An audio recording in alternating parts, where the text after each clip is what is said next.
Show में एक बार फिर खुशामदीद।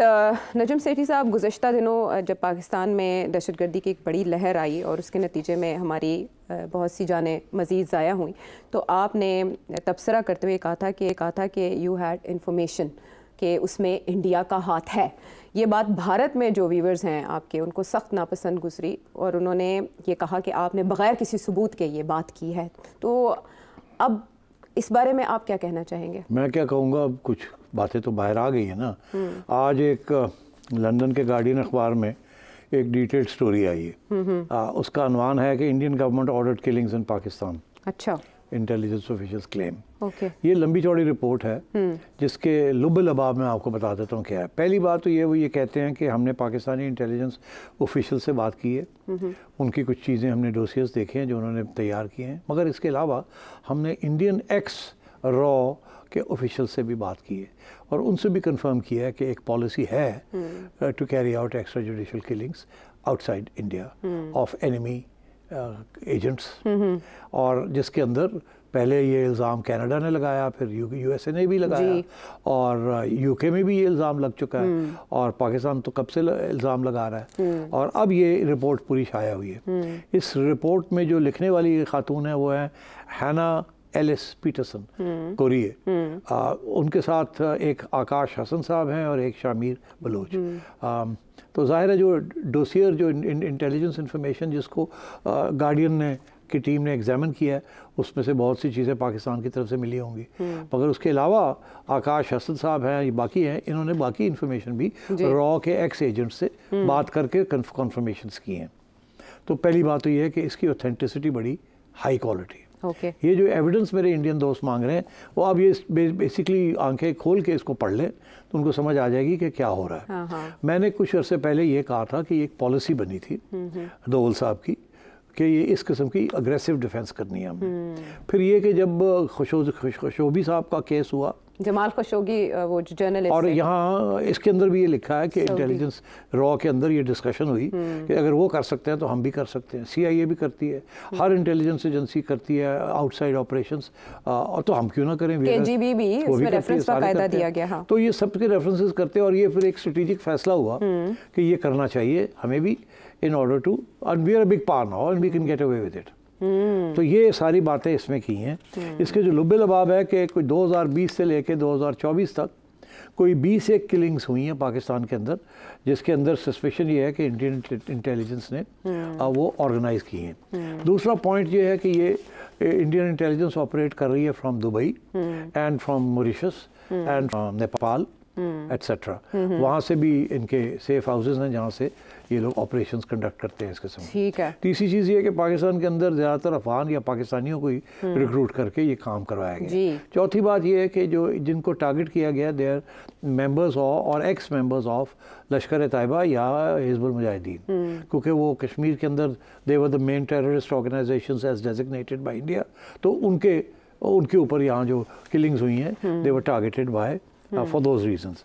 जिस तरीके से सिखों के खिलाफ कैनेडियन सॉइल पे जो हुआ किया, तो ये 20 केसेस हैं जिसकी डिटेल्स इसमें दी गई हैं।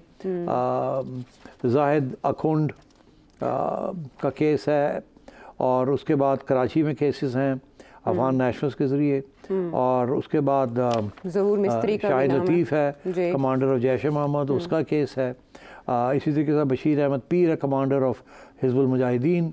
अच्छा, ये नेटवर्क वाया दुबई चलाया जाता है, UAE? वो ये यहाँ इसमें ये है कि ये ऑब्वियसली इंडिया के अंदर तो पाकिस्तानी जा नहीं सकते, किसी को पैसे देने हैं, किसी को समझाना है, तो वो Dubai is a safe place, Nepal is a safe place, Afghanistan is not so safe because वहाँ इंडिया का इस वक्त इम्प्रिंट इतना नहीं है। पहले ज़माने में था, दाऊद के ज़माने में या करज़ई के ज़माने में, अब नहीं है। अब imprint Dubai and also Mauritius, Nepal is always been an imprint, मगर वहाँ पाकिस्तानीज भी ऑपरेट करते रहे और इंडियंस भी ऑपरेट करते रहे। तो वो बॉर्डर क्रॉसिंग्स आसान है वहाँ and so on.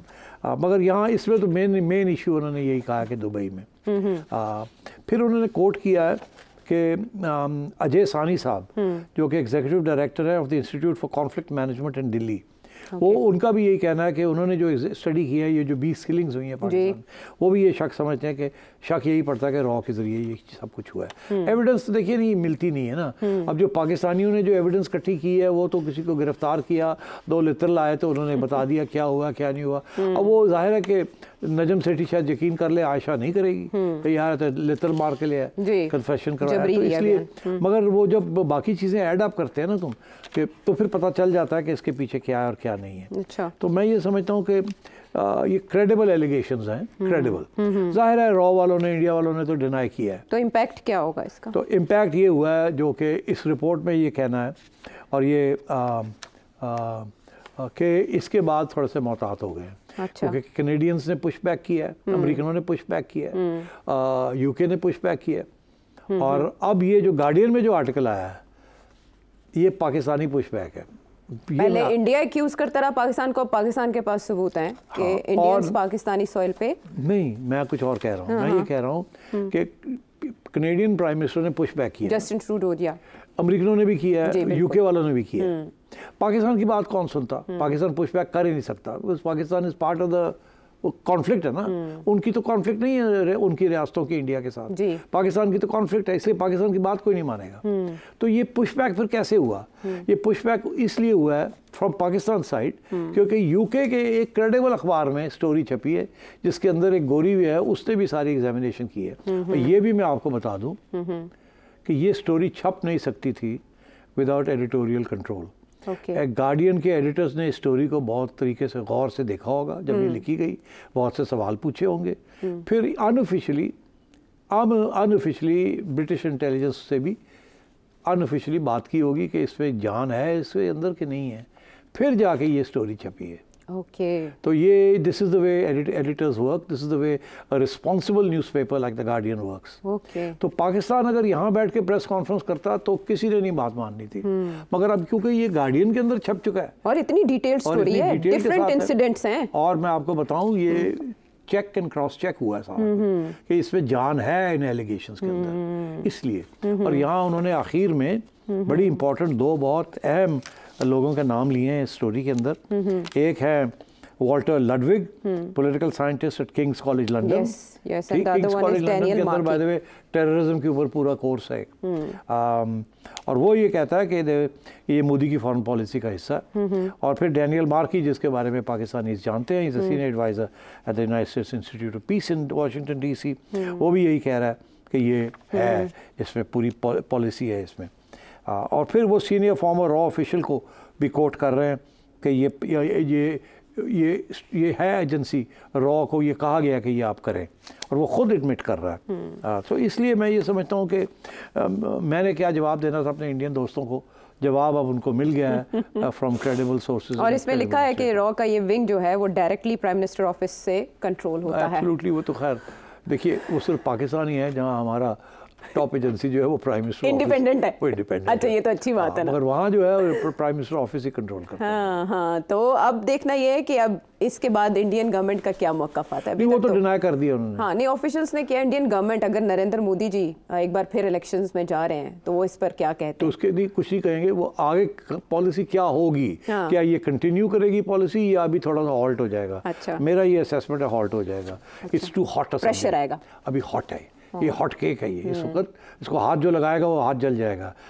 Canada, USA, UK और अब गार्डियन के अंदर काउंटर प्रेशर आ गया, पुश बैक आ गया है टू द इंडियन, इसलिए वो अब रिट्रीट करेंगे। This is about Indians and Pakistanis and Indians who are opposed to the Indian state. Okay, बाकी स्टेट्स के जो स्पाइस है उनके साथ ऐसे नहीं होता। इंडिया UK के अंदर ऐसी चीज़ें UK स्पाइस जो उनके खिलाफ नहीं करेगा।